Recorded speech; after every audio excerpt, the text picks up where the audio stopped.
How to install a stackable washer and dryer. This stackable came with 2 water hoses. We're gonna reuse the dryer vent hose. And this is zip tie. The new stackable did not come with a 220 volt plug-in, so we're gonna reuse the old one. Gonna need plumber's pliers and a screwdriver and aluminum tape. This is where the 220 cord plugs in or connects to the stackable, so we need to take this cover off. There's a screw here. Take these 3 screws out.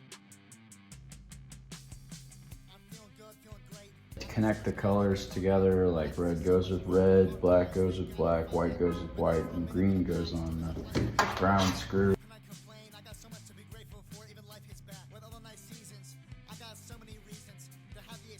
Put the cover back on.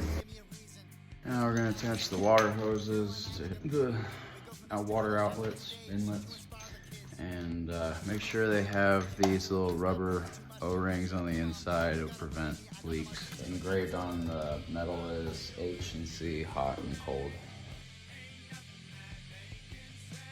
And a little bit of aluminum tape, and we're just gonna tape this end to the exhaust on the stackable.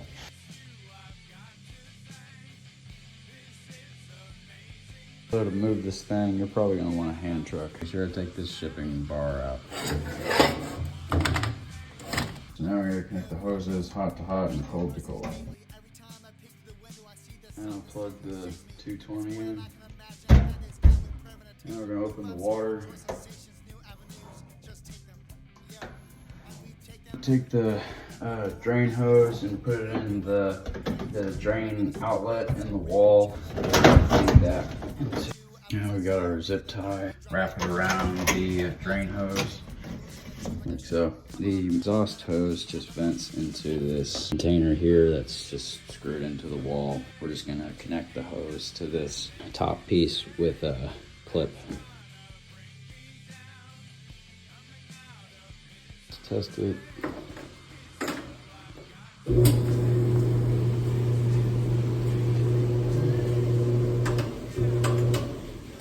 Dryer works.